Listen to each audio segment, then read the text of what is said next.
Thank you, Chair. Thank you very much po, Mr. Thank Chair. you, Senator Bam. We recognize first the presence of Senator Alan Cayetano and the presence of Senator Joel Villanueva. Next to ask is Senator Bongo. Salamat po, Mr. Chair. Magandang umaga po sa inyong lahat. Mr. Chair, esteemed colleagues, to the officials and staff of the Department of Public Works and Highways, led by Secretary Vince Dizon, pleasant day to all of you. Mr. Chair, the DPWH is now in the test of public scrutiny. Kaliwat ka ng batikos po ang natatanggap ng departamento matapos mabunyag ang mga irregularidad, korupsyon, katiwalian at kapalpakan po sa mga proyekto at infrastruktura. Lalo na sa usapin po ng flood control projects na dapat sana ay nagpoprotekta sa ating mga kababayan laban sa baha at kalamidad. Pero naging lugar po ng katiwalian. Nakita ko po paano magtrabaho si Secretary Vince Dizon. Masipag, kahit saan parte ng bansa nakikita nyo yan, hindi lang po ngayon, kahit noon pa, panahon ng pandemya. We support the Secretary and the DPWH in these challenging times, but I am one with the Filipino people. Kasama po ako sa panawagan ng publiko na dapat managot po ang lahat ng sangkot dito sa lahat ng korupsyon na naiulat. At for the record, I am against the unprogrammed appropriations kasi prone po ito sa abuse at corruption at naging semi-pork barrel na nga. At I'm sure against rin po dito ang ating finance chair. Kung maaari ay tanggalin na po ito at nagiging ginagamit na po ito. Masyadong malawak yung pinanggagamitan nito. Okay lang sana gamitin sa HEA o sa pangsweldo. Pero po, pag naging abuso na po itong mga unprogrammed appropriations, ay hindi na po ako sang-ayon. Kaya I am against the unprogrammed appropriations. Those behind failed and ghost projects must face the consequences in pursuit of justice. Ginagawang gatasan ang mga proyekto ng gobyerno. Let us hold all those responsible for this mess accountable. Accountability must cut across all sectors, from contractors and implementers to proponents and legislators. SecVins, sa lahat po, I hope you are one with us, the Filipinos, in this crusade against corruption. Seek the truth only and do not rely on any script if there is any. Nakailang beses ka na pong napamura. Ilang beses nating nasubaybayan po ito, galit na galit ka, pakiusap ko lang, ikulong mo talaga yung mga kurakot, yung totoong kurakot. Alam kong alam mo ang gaano katalamak po ang korupsyon ngayon. Hindi naman po perpekto yun, no? Yung panahon ni Pangulong Duterte, former President Duterte. Alam mo na gaano katalamak yung korupsyon ngayon. Ikaw, panahon ni Pangulong Duterte, alam mo mismo, saksi ka pag galit si Pangulong Duterte kapag may korupsyon. At naging presidential assistant, advisor for flagship programs ka nung panahon niya. Hindi man perpekto, pero itong nangyayari po ngayon ay talagang talamak at galit po ang tao. Kaya pakiusap ko lang po, seek the truth. Katotohanan lamang po, not the script. SecVins, hindi po kita inuutusan at tinuturuan. Isa itong pakiusap at paalala lang po.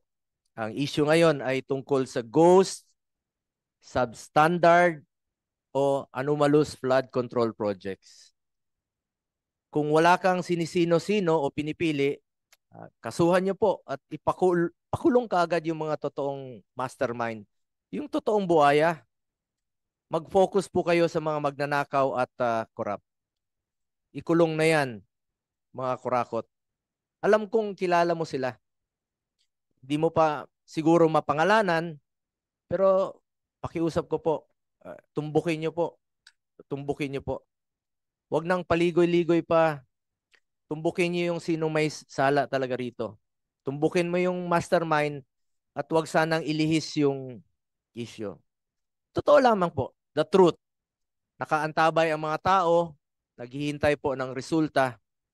Interes ng tao, interes ng Pilipino ang unahin natin na dito. Malaki po ang aking paniniwala na yan po ang iyong tatahaking landas. Alamin yung katotohanan, ikulong ang dapat ikulong. Ikulong ang mga korap. I hope you're one with us dito sa ating krusada na labanan ng korupsyon sa gobyerno. Having said that, Mr. Chair, would like to ask some questions lang po, no? Kasi nasasayangan talaga ako dito sa mga flood control na nasasayang sa mga nakaraang taon. At bilang principal author at co-sponsor po ng Republic Act number 12076 o ito pong Ligtas Pinoy Centers Act. Ito pong pagpapagawa ng evacuation center sa mga munisipalidad at syudad, which mandates the establishment of evacuation centers in every city and municipality nationwide. Sa 1.2 trillion na budget po ng flood control from 2022 to 2025, 60,000 evacuation centers na sana po ang pwedeng maitayo dito at assuming po no, na 4 million per classroom, sana po ay nakapagpatayo tayo ng 300,000 na classrooms. Since ang NDRMC po ang mag-identify ng mga priority areas po sa na itatayong mga evacuation center, ilan na hong napagawa ninyong evacuation centers even before the naging nabatas po itong Ligtas Pinoy Centers Act, Secretary Vince, sa DPWS. Ilan na hong natayo ninyo before? At nung naging batas po itong Ligtas Pinoy Centers Act, ilan na ho ang plano ninyong gawin? Laking tulong po ito kasi ikaw mismo umiikot ka sa mga nasalanta ng bagyo, lindol. Wala silang maayos na evacuation center. Yung iba nasa tent lang, napakainit. Walang maayos na comfort room. Yung sanitation po. Sana bigyan nyo po ito ng prioridad, itong pagtatayo ng mga evacuation centers. Mr. Chairman, maraming salamat po. Kaisa po tayo ng ating senator dito at gusto ko lang pong sabihin sa 2025, since napasa po ang batas, 13 out of 32 evacuation centers na po ang ongoing o completed? Completed na po. Roughly po 650 million out of the budgeted 1.6 billion for 2025 ang nagawa na po. So ongoing po yung natitira pong mga evacuation centers for 2025. Ganun lang po kaliit yung inilaan na pondo. Pero naniniwala ka na malaking tulong po itong mga evacuation center. Opo. Lalong-lalo na po ngayon na panay bagyo, panay may mga sunog, pagbabaha. Nagagamit yung mga eskwelahan, nagagamit yung mga gym. Sana po may maayos since batas na po ito. Baka mabigyan nyo po ng prioridad ang pagtatayo ng mga evacuation centers. Opo, yun lang po ang inallocate for 2025. Ito po ang sinasabi sa akin ngayon. Essentially 100 million per region, kaya po 1.6 billion ang total. At yun nga po, 13 pa lang po out of the 32 ang nagagawa ngayong 2025. Roughly about 45%. Kaya po kailangan paspasan din po ito. Pero po sa 2026, 2.1 billion po ang inallocate na dagdag na pondo for the evacuation and public health facilities po. 2.18 billion po. Napakaliit po. Hindi nyo ba maaring maging prioridad po ito since batas na po itong Pinoy Centers? Maari naman po, pero kagaya nga po, Mr. Chairman, nung sinabi ko kanina, unfortunately, wala po talaga akong naging contribution dito sa budget na ito. No? Pero makakaasa po kayo lalo na po kung gusto pong dagdagan ng ating Committee on Appropriations at ng Senado ito, this will be very, very welcome po sa sa department po kung madagdagan po ito for 2026. Yung 2025 po, obviously, wala na po tayong magagawa doon. Ang gagawin na lang po natin is papaspasan po natin yung natitirang mga evacuation centers na ginagawa po. Thank you po, Mr. Chairman. Sa ating Mr. Chairman, Senator Win, baka pwedeng i-reallocate mo yung ibang pondo. Hindi naman prioridad itong mga flood control. Baka batas na po ito. Pinasa natin ito nung 19th Congress. Principal author ka rin po nitong batas na ito. At ito, mandatory na sana. Pero hindi po nabibigyan ng pondo. Napakaliit po. 2 billion lang po ang inilaan for 2026. Am I correct, Mr. Secretary? Yes, Mr. Chairman. Opo.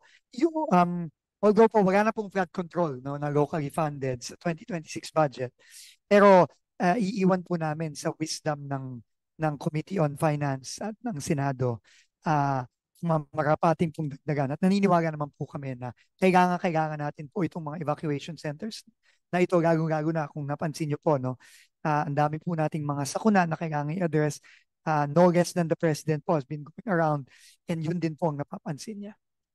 Nabanggit rin po kanina, aside from evacuation center, ito pong health facilities, no? Sec Vince, dahil nasa GAA po, mandated po ang DPWH to implement health infrastructure projects exceeding 5 million. Kayo po nag-i-implement ng mga health facilities exceeding 5 million. Pag ito po ay kahit na nasa DOH po ito. Ito po kasing super health centers o ibang hospitals, napakahalaga po nito. At maganda naman po ang layunin nitong super health centers na ilapit po natin ang serbisyo medical sa ating mga kababayan. Dahil remember, meron tayong more than 7,000 islands at yung iba po ay napakalayo sa access ng health facilities. Naging maganda po ang layunin nito at parati ko pong pinapaalala sa ating DOH na siguraduhin maging operational po ito at hindi maging white elephant. At nabanggit po ito sa SONA ng Pangulo noong 2024 na sabi niya ay dagdagan pa po itong mga super health centers. At tayo po mismo ay sang-ayon dito at sinusuportahan natin ito kung makakatulong po na ilapit natin ang serbisyo medical sa ating mga kababayan. Ngunit may mga naiulat po no, na ito pong more than 5 million na mga tinatayo ay kayo po ang nagkakandak ng bidding at nag-i-implement. So na-check nyo ba ito dahil meron po mga naiulat na non-operational at incomplete health facilities. Sayang naman po ito, imbis na magturuan po ang DOH at ang LGU kung sino talaga ang dapat magtapos nito since sila naman po ang merong agreement, undertaking na para to make it operational. Ngayon nagtuturuan na sila kung ang LGU ba ang dapat maglalagay ng mga doktor at to make it operational, makumpleto, nagtuturuan na sila. At ngayon yung iba naman sinasabi hindi pa natatapos. So kayo po ang nag-i-implement nito. Ano na ho ba ang update nito? Dahil sayang naman po ang pondo ng gobyerno. Maganda naman po ang layunin, pero kung nagkakaproblema po sa implementation, sayang po ang pondo ng gobyerno. Maraming salamat po, Mr. Chairman. Mukha pong may katulad din po ng Rene's kanina tungkol sa mga classroom. Mukhang mabigat din po ang delay nito. No? I was just informed po, Mr. Chairman, that yung Memorandum of Agreement po galing sa DOH, napirmahan lang po nung July. So, 6 na buwan na ho ang nakalipas ngayong 2025. At alam naman po natin, kung wala pong Memorandum of Agreement, hindi po pwedeng magsimula ang construction. Kaya tingin ko po, ang pwedeng maging solusyon din po dito, yung sinuggest po kanina, na magdirekta na lang pong Memorandum of Agreement para sa mga LGU mismo na ang tumulong. Kasi ito pong nakikita kong mga numero ngayon, imposible pong mai-implement to ng DPWH sa loob lamang ng ilang buwan. No? Dahil nga po sa delay dun sa MOA with DOH. So, ang magiging suggestion po namin dito moving forward is magdirekta na pong MOA sa mga LGU, ang DPWH at DOH para po may katulong na ang DOH at ang DPWH para ipagawa ng mabilis at maayos itong mga super health center na to dahil grabe na po ang delay nito. Doon pa lang po. Saan po nagkaroon ng problema kaya nagkaroon ng delay sa Hindi ko po alam ang detalye, Mr. Chairman. Nung July daw po, July lang daw po nagkapirmahan ng MOA. So I'm assuming po meron po sigurong mga naging issue dun sa MOA between DOH and DPWH na July lang naayos. Sayang naman po, no? Sayang po talaga, Mr. Chairman. Sayang at saka maraming gamit, no? Katulad nung sa Manay. Sec Vince, Dison, napuntahan nyo po sa Manay, di ba? Sira yung hospital, yung district hospital. Pero ang ginamit nila, yung Super Health Center ng Manay, malaking Tama po. tulong po yun sa mga pasyente at sa mga nasugatan na kailangan po ng immediate na paggamot. So sayang po, bawat oras po ay napakahalaga.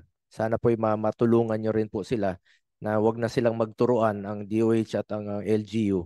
Ang importante rito, make it operational at wag pong iwanan na maging white elephant po ito.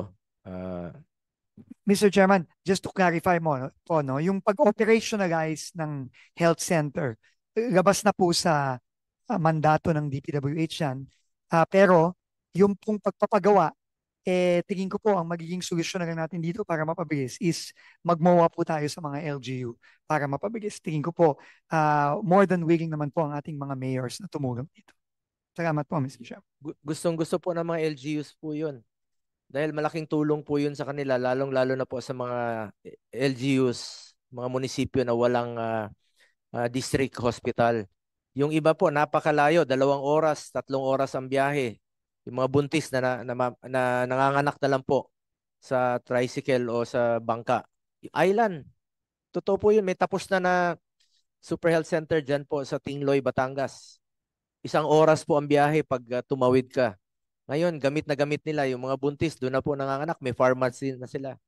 So ito po yung maganda po ang layunin nitong Super Health Center. Ang importante lang dito, trabaho lang po ang mga concerned offices na and make it operational, magtulungan, bigyan ng tao, bigyan ng mga medical workers at wag pong iwanan na maging white elephant. Yun lang po ang pakiusap ko sa DPWH, tulungan niyo po. At bilang chairperson po ng Committee on Sports, I hope that DPWH could also consider, sana naman po ma-repair niyo rin po at mabigyan ng prioridad ang mga sports facilities natin. Kesa naman po mapunta dyan sa flood control na walang katao-tao nga. Ito, gamit na gamit po itong mga sports facilities. Kulang pa nga, no? At isa tayo sa nagsulong ng repair ng RMC, Rizal Memorial Complex at ang Field Sports Complex na mismo na nakalaro kami doon ni Senator Joel Villanueva na nagkaroon ng tulo nung nag-championship tayo doon sa Senate Sentinels. Yung Field Sports po, nung naglaro kami, sayang naman po yung mga pasilidad na kahit matagal na, baka mabigyan nyo po ng prioridad o yung mga dormitoryo ng mga athletes natin. Hindi lang naman po ang kailangan nila ay financial assistance, kundi moral support, mga equipment. Wala na silang dapat isipin pa, kundi maglaro na lang at nakafocus sa kanilang competition. Lalo-lalo na po yung mga national athletes natin. Baka po pwede nyong mabigyan rin po ng prioridad kasi ang PSC, Philippine Sports Commission, is planning to establish regional sports center in various parts of the country. Meron na ho bang coordination ang PSC sa inyo na sana po mabigyan rin po sila ng prioridad?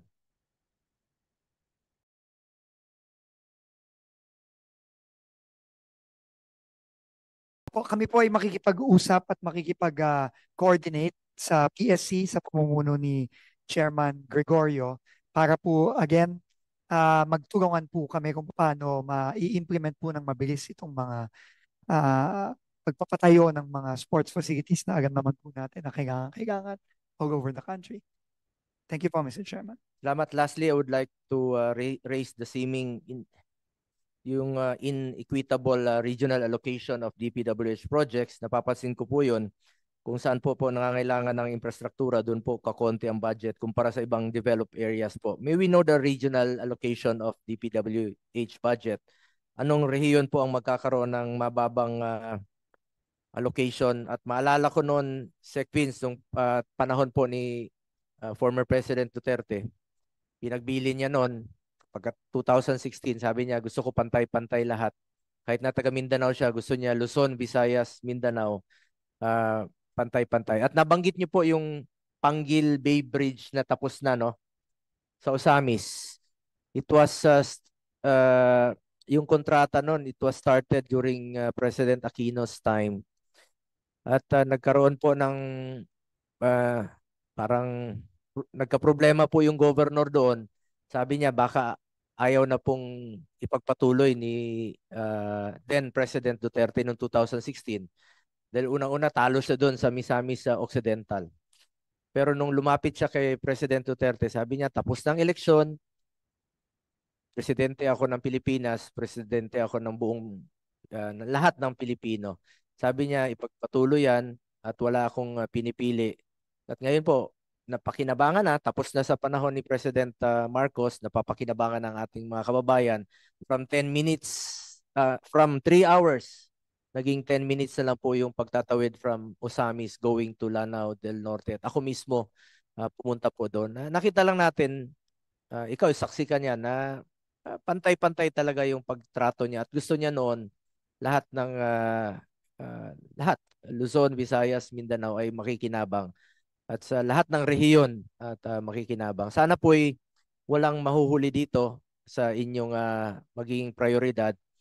Wag pong mahuli ang Mindanao, wag pong mahuli ang Visayas, and of course, wag po mahuli ang Luzon, lalong-lalo na po doon sa mga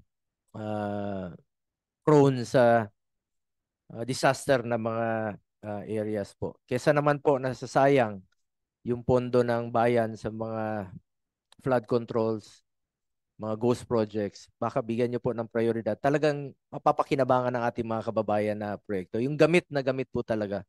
Sana yan po ang magiging focus ninyo ngayon in the next 2 years po ng administration ni Pangulong Marcos.